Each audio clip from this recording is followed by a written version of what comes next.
तो फंक्शन में हमने जो है वो देखा था कि प्रपोजिशन ऑफ प्लेस क्या है।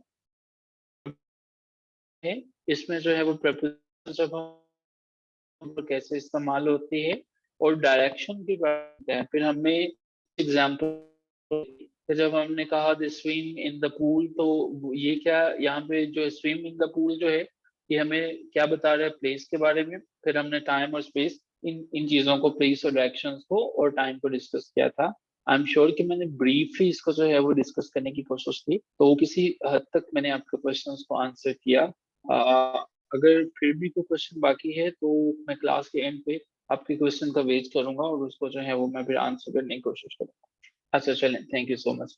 अच्छा जी, वर्ब की तीन टाइप्स होती हैं ये हमने पढ़ा था, लेकिन हमने तो दो पढ़ी हैं, ट्रांजिटिव और इंट्रांजिटिव। तो ये तीसरी कौन सी बला का नाम है, ये कहाँ से आ गई है? तीसरी भी होती है जिन्हें आप हेल्पिंग वर्ब कहते हैं। तो यहाँ तक तो बातें ठीक है, बड़ी आसानी से याद रहती हैं हेल्पिंग वर्ब्स। लेकिन कहानी में ट्विस्ट तब आता है जब हेल्पिंग वर्ब को हम एक्सिलरी कहते हैं।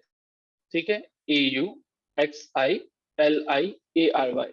यूं समझ लीजिए कि ये भी मुश्किल सा इसी का नाम है, इन्हें एक्सिलरी वर्ब्स भी कहते हैं। तो जब भी हम एक्सिलरी वर्ब कहेंगे आपके जहन में आ जाना चाहिए कि हम हेल्पिंग वर्ब्स की बात कर रहे हैं।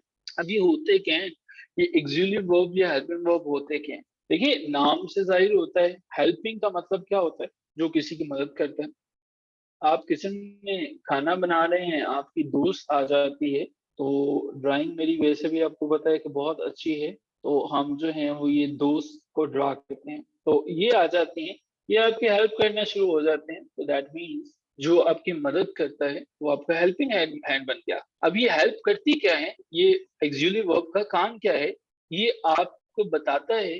पहले नंबर पे ये बताएगा कि आपका मूड कैसा है, मूड के बारे में बताएगा। हेल्पिंग वर्ब जो है आपके मूड के बारे में बात करेगा, या टेंस के बारे में बताएगा, या कुछ और बताएगा। ये जो चीजें जो हैं वो हाँ, जी ऐसे ही है। अब चीजें इनको प्रैक्टिस करने की कोशिश करते हैं, एग्जाम्पल देखेंगे तो ज्यादा ढंग से हम समझ सकेंगे। अच्छा जी, ये देखिएगा कि जब मैंने ये लिखा आई कैन, तो अब जो है हमारे पास आई कैन के साथ जब मैंने ऐड किया आई कैन गो, तो अब अगर आप गौर करें तो मैंने कुछ एक्सिलरी को ऐड करना शुरू किया। ठीक है, आई, इसमें मैंने एक एक्सिलरी ऐड, जिसमें जो है वो मुझे एक्सिलरी वर्ब वो वर्ब होता है जो कि क्या करता है, मदद करता है मूड बताने की, कुछ बताने की।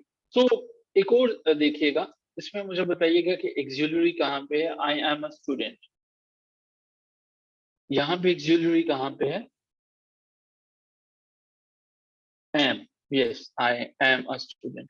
अब असल में मसला ये था कि यहाँ तक तो कहानी बड़ी सिंपल थी कि हमें ये समझ में आया कि ये, अच्छा ये जरा खत्म कर देते हैं बैकग्राउंड से, ड्राइंग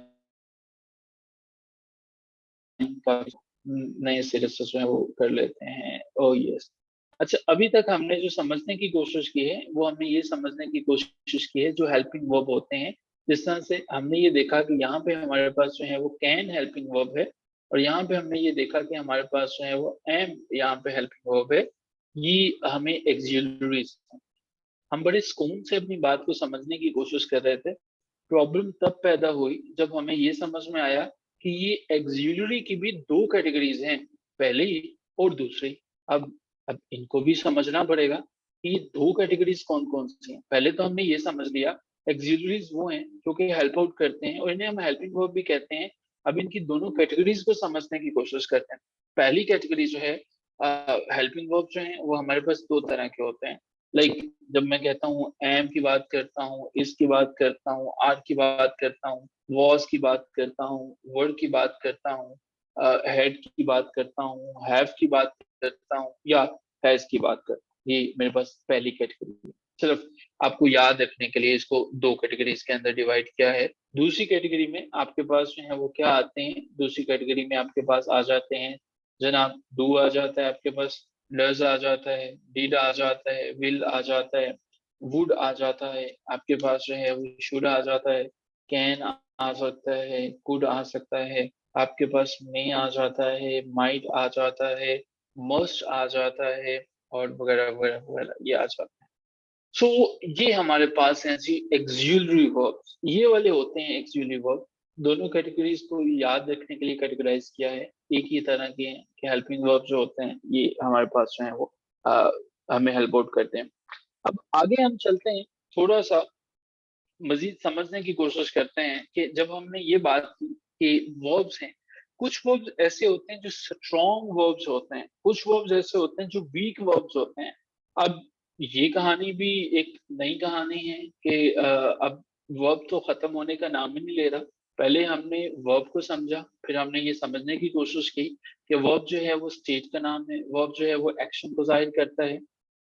किसको आवाज नहीं आ रही? समीना को नहीं आ रही? समीना कोई बात नहीं, बाजुकात हमें आवाज के बगैर ही चीजों को समझना पड़ता है। आप महसूस कीजिए कि आवाज के बगैर ही दुनिया, दुनिया से आवाज खत्म हो चुकी है। आवाज के इंडिकेटर सारे ठीक हैं समीना, अपना इंटरनेट चेक कीजिए।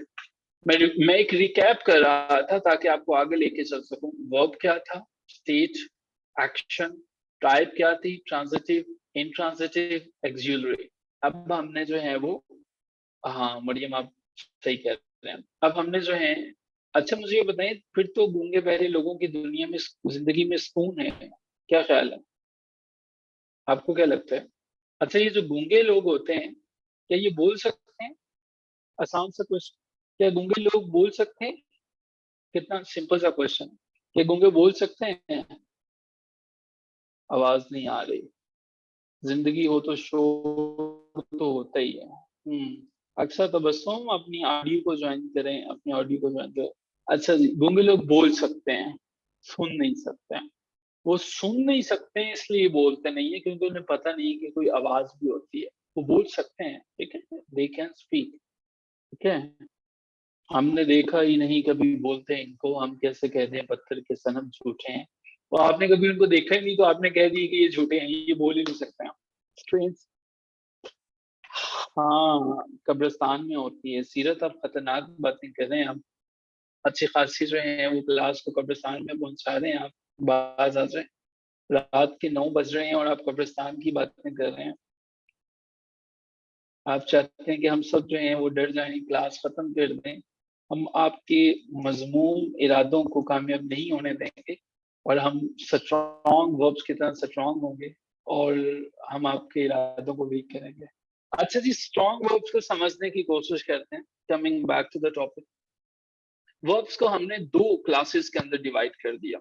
देखिए कोई अंदाज होता है ना, किसी को किसी तरह से डिवाइड कर देना, किसी को किसी तरह से डिवाइड कर देना। ये वीक वर्ब्स क्या होते हैं, ये स्ट्रॉन्ग वर्ब्स क्या होते हैं, ये हमारी कहानी का आखिरी मौजू है। जरा ढंग से समझ लीजिएगा, इसके बाद हमने कुछ नया नहीं ऐड करना। ये इम्पोर्टेंट है, बल्कि बहुत इम्पोर्टेंट है, और से समझेगा। अच्छा जी, अगर मैं पहले बात कर रहा हूँ स्ट्रॉन्ग वर्ब्स, स्ट्रॉन्ग वर्ब्स क्या होते हैं, एक चीज समझने की कोशिश कीजिएगा। जब मैंने कम लिखा, फिर मैंने क्या किया, केम कर दिया। अभी सिर्फ इनको देखे, मैंने किया क्या, गेट लिखा, फिर उसके बाद मैंने गोट कर दिया। इसके बाद मैंने क्या किया, सिट लिखा, मैंने जो है वो सैट कर दिया, ठीक है। अब मैंने क्या किया, ब्रेक लिखा, मैंने ब्रोक कर दिया। अभी मैंने किया क्या है ये मैं नहीं बता रहा, अभी सिर्फ इनको आपने देखा। स्ट्रॉन्ग वर्ब, अगर एक वर्ब का पास्ट टेंस जो है वो बन जाता है, सिर्फ इसके अंदर का वॉल चेंज करने से प्रेजेंट टेंस जब वो पास्ट में चला जाता है और हमें ईडी वगैरह नहीं लगाना पड़ता, कुछ एक्स्ट्रा नहीं लगाना पड़ता, वो स्ट्रॉन्ग वर्ब होता है, ठीक है। जब हमें एक वॉल चेंज करने से जो है वो क्या होता है कि हमें उसका जो है वो जमाना तब्दील हो जाता है, वो प्रेजेंट से पास्ट में चला जाता है, तो वो स्ट्रॉन्ग वर्ब कहलाएगा। क्लियर? ये हमारे पास ब्रेक था, ब्रोक है, सिट है, सेट है। स्ट्रॉन्ग वर्ब्स क्लियर हो गए? ये क्लियर है यहाँ तक? स्ट्रॉन्ग वर्ब्स क्या होते हैं, डिफाइन। स्ट्रॉन्ग वर्ब्स क्या हैं ये तो हमें पता चल गया कि जब हमें एक वॉल चेंज, वॉल क्या होता है, जो साउंड हमारे लंग से आती है बगैर किसी रुकावट के, ए ई आई ओ यू, इस तरह की जो साउंड होगी, जैसे ऑनेस्ट होता है, ठीक है, उसे एच है, एच साउंड हमें देता, ऑनेस्ट है, एन आर होता है, ठीक है। तो वो कम था, इसमें ओ को हमने, ओ की साउंड को, ओ जो वॉल है इसको हमने अ से तब्दील कर दिया, जो ई है इसको हमने ओ से कर दिया, और आई जो है वो हमारे पास, आई को जो है अ की आवाज को हमने ए से तब्दील किया। ये हमारे पास स्ट्रॉन्ग वॉल्स हैं, स्ट्रॉन्ग वर्ब्स हैं, सॉरी। अच्छा, ये तो कहानी सिंपल सी थी। वीक क्या होते हैं? तो जैसा कि उनका टाइटल ही दिखाता है, किसी भी दुकान के सामने ना आप चले जाए ना, तो वो दुकान के बाहर शटर पे उसका कुछ कुछ बोर्ड पे कुछ लिखा होता है। ऐसा कभी नहीं होता कि आप जो है वो किसी सर्विस की दुकान पे चले जाए और वहां पे आप जाके पूछें कि आज मटर कितने रुपए किलो हैं, या आप वहां से पूछें कि अच्छा ये बताओ आज मटन का रेट कितना है, आज बीफ कितने रुपए किलो है। डेफिनेटली जो साइन बोर्ड होते हैं, जो टाइटल्स होते हैं, जो नाम होता है, वो इम्पोर्टेंट होता है। And that is the reason जब स्ट्रॉन्ग वर्ब्स की बात करते हैं, वो स्ट्रॉन्ग है क्योंकि उनके अंदर सिर्फ एक वॉल को तब्दील करना पड़ा। वीक जब बहुत सी चीजें तब्दील होती हैं। अब हमें इसका अगर पास बनाना है, इससे पहले भी कुछ एग्जाम्पल्स देखिएगा। BELIEVE बिलीव था। अब मुझे, जब मैंने बिलीव किया, अब जब मैंने जो है वो कॉल था, जब मैंने कॉल्ड किया, जब मेरे पास जो है वो बर्न था, मैंने क्या किया, बर्न किया। जब मेरे पास जो है वो कुछ भी ऐसा था कि इसमें मैंने क्या किया। अब देखें तीनों के अंदर जो है, बिलीव के अंदर जो है वो मुझे इजाफा करना पड़ा डी का, कॉल के आखिर पे मुझे इजाफा करना पड़ा ईडी का, और इसके आखिर में मुझे इजाफा करना पड़ा टी का। अगर मैं गलत नहीं हूं तो मुझे ये वाला जो है वो इंडिकेट करने पड़े, मुझे ये वाला जो है वो यहाँ पे इजाफा करना पड़ा। बल्कि और ज्यादा से इसको जो है जरा आइडेंटिफाई करने की कोशिश करते हैं। ये वाला जो सेक्शन है जिसको मैंने अभी कलर किया, जिसमें हमारे पास क्या था, जब हमें वर्ब को पास्ट टेंस में बनाना पड़ता है, डी, ईडी या टी को ऐड करते हुए, तो वो हमारे पास क्या होते हैं, वो हमारे पास वीक वर्ब्स होते हैं। चलिए ऐसे याद रहेगा। So to sum up today's lecture, preposition के हमने फंक्शन से शुरू किया। मैंने फंक्शंस बताए, प्लेस, टाइम, फ्रेजल वर्ब और उसकी डायरेक्शंस के बारे में।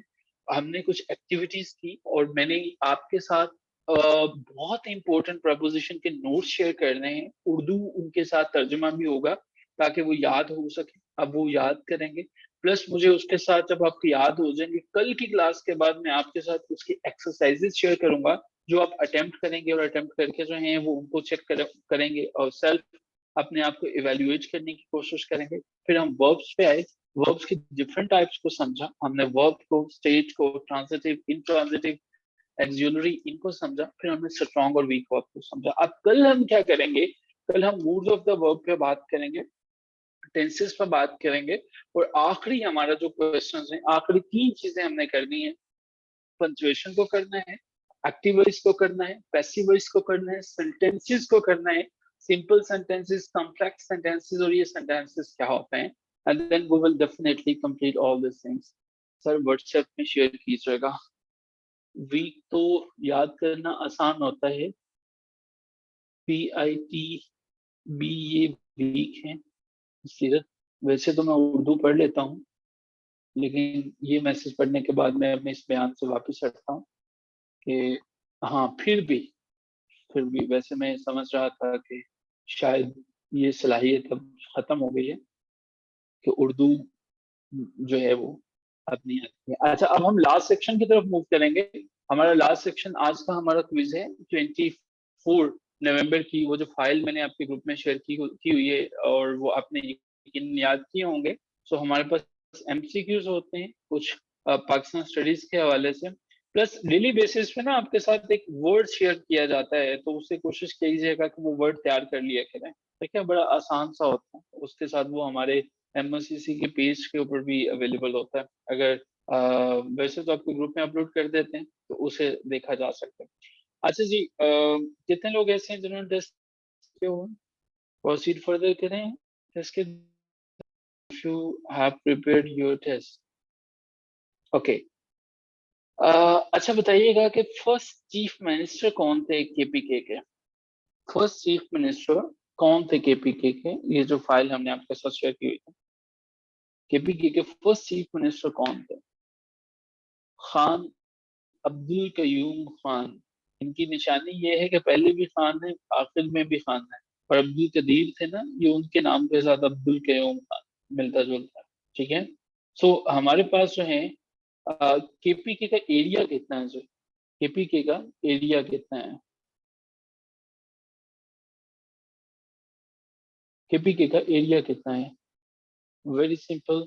यस, ये हमारे पास जो है वो एक पर्सन है, और इनकी जिंदगी के अंदर जो है 101 तरह के मसाइल हैं। इन्होंने 101 तरह के मसाइल को हल करने के लिए, इनको किसी ने बताया कि आपने जो है वो एक बस के ऊपर बैठ के जाना है, और उस बस का नंबर होगा 741। 741 नंबर बस जो है वो जब आपको नजर आ गई, तो आपके 101 मसाइल खत्म हो जाएंगे। तब से ये उसको ढूंढने की कोशिश कर रहे हैं। 101 किस्म के मसाइल तभी खत्म होंगे जब 741 नंबर बस मिलेगी। ना 741 नंबर बस आ रही है और ना इनके मसाइल खत्म हो रहे हैं। तो ये दोनों हम मिलाते हैं, तो ये 101 और 741 जो है वो हमारे पास स्क्वायर किलोमीटर, बेसिकली ये केपीके का रकबा है। कल हमने बलूचिस्तान का याद किया था। बलूचिस्तान का क्या था बोला?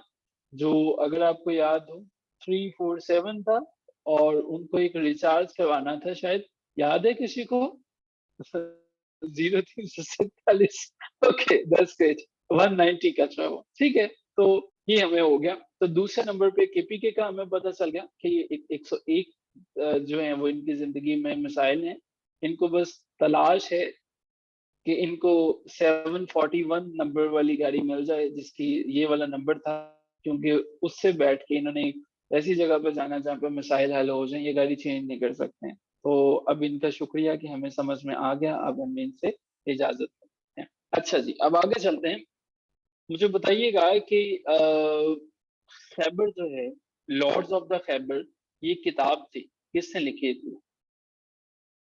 किताब किसने लिखी थी? द लॉर्ड्स ऑफ खैबर, किसने लिखे थे?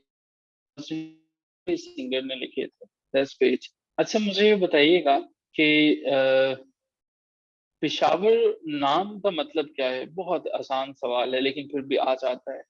पेशावर नाम का मतलब क्या है? पेशावर का, city of flowers.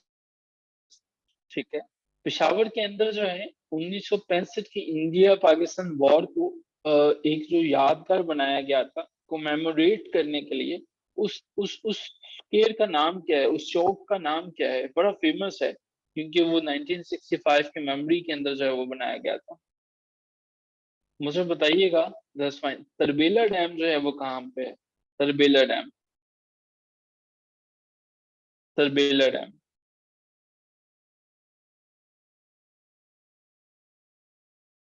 Tarbela dam जो है वो हमारे पास की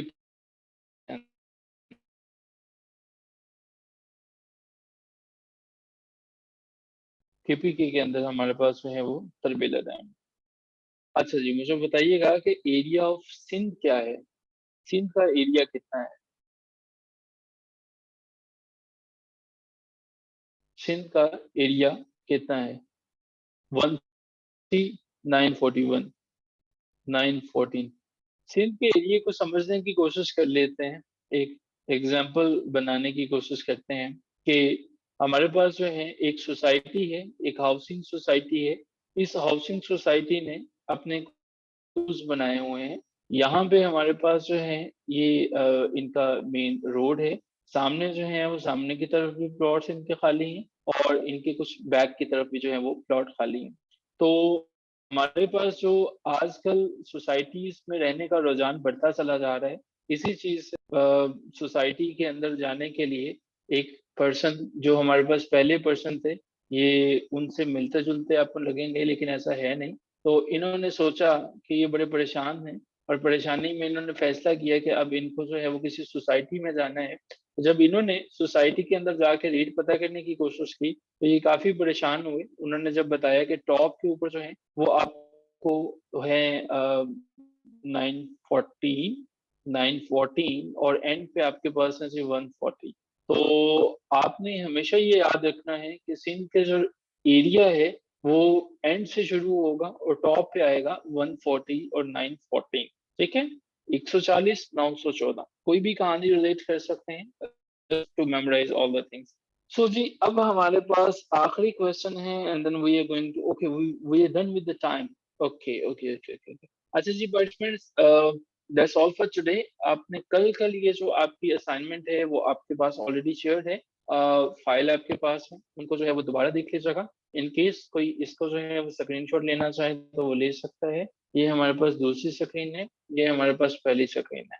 ओके, इन दोनों को लेना चाहे तो आप ले सकते हैं। I'm sure that you have learned a lot many new things. With this hope that we are going to learn similarly a lot many things tomorrow, inshallah. Hope to see all of you tomorrow. Till then, take care of yourself and Khuda Hafiz.